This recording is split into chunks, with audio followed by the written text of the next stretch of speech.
As we reported, there was violence on the Venezuela-Brazil border today as opposition groups try to bring aid into Venezuela. There's also a confrontation brewing on Venezuela's western border with Colombia, where American-supplied aid is waiting to flow into Venezuela. Juan Guaido, the opposition leader the U.S. recognizes as president of Venezuela, is hoping to push supplies across that border tomorrow. So far, the aid is being stopped by the government of President Nicolas Maduro, who still enjoys substantial support inside the country. Tonight, with support from the Pulitzer Center, special correspondent Nadja Drost and videographer Bruno Federico take us to meet some of those still pledged to Maduro and to what they call the revolution, led by his predecessor, Hugo Chavez. Queremos paz, no queremos guerra. At a subway station in Caracas, volunteers ask passers-by to sign a petition demanding the United States keep its hands off of Venezuela. Así que vamos. Let's sign for peace, sign in support of the motherland and against the Yankee intervention. Come on, Grandma, let's sign. In the last 3 days, this team has collected 9,000 signatures. We want to support our president with signatures. We don't want them to take him out because Maduro is really the president. How can they take him out when he legally won? For the 6 million of 20 million eligible voters who voted for Maduro in national elections last year, it is unfathomable that the president of the opposition-led National Assembly, Juan Guaido, might get away with assuming the presidency of Venezuela.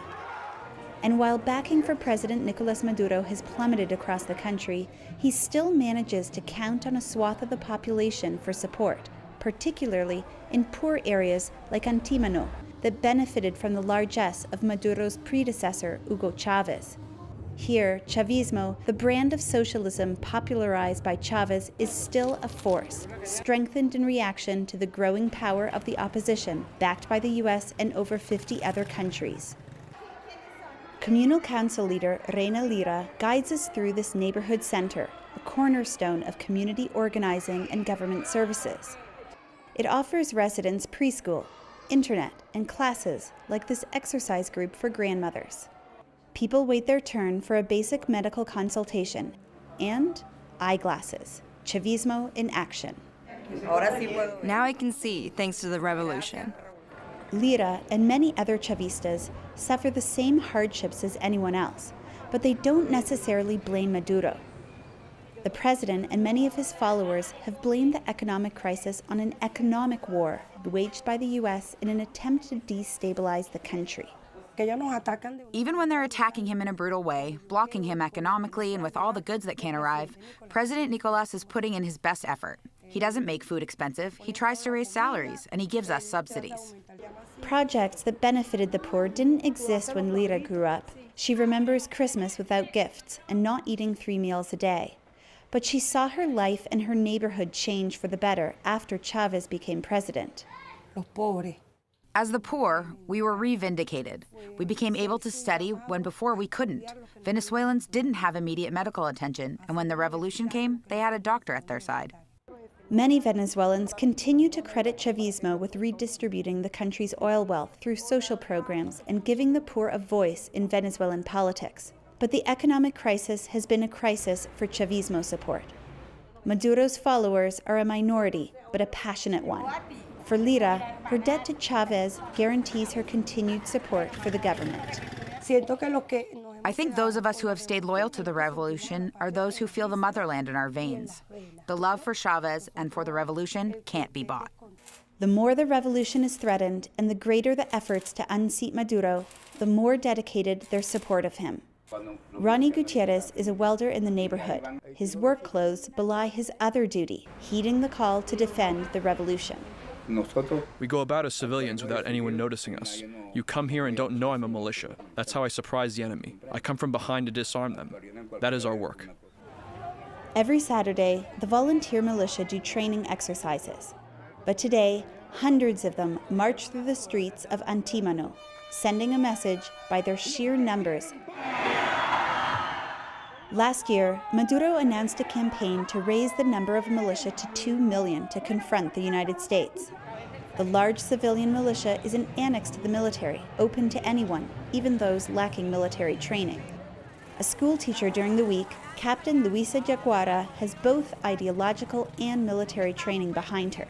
She doesn't want a military invasion, but says she and nearly 2 million militia are ready. We'll arm men and women so that no Yankee boot steps here, and he who does, dead he will be. The strong U.S. support for Juan Guaido's efforts to take the presidency from Maduro and concern over threats to national sovereignty can bring even those critical of Maduro to the side of defending his right to the presidency, says sociologist Margarita Lopez. Sectors who have been loyal to Chavez become unified. There are some dissidents and critics of Maduro who won't support the opposition because the opposition has been bought off by imperialism. Yet it's the Chavistas who are most unyielding. In a stronghold of Chavismo, the neighborhood called 23rd of January blankets a Caracas hillside. It was from here that thousands of residents came down the hills to confront the police when Chavez was captured in an attempted coup d'etat in 2002. Today, their Chavismo is partly defined by the way the community has organized to resist the economic crisis.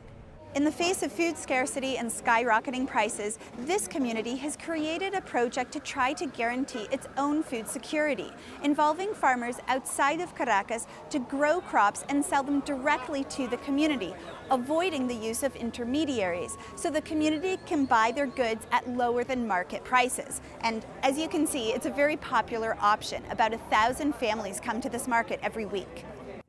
Ana Marin is a leader of a Chavista neighborhood collective that started the market. Marin says the poor did better until the economic crisis hit. The crisis came.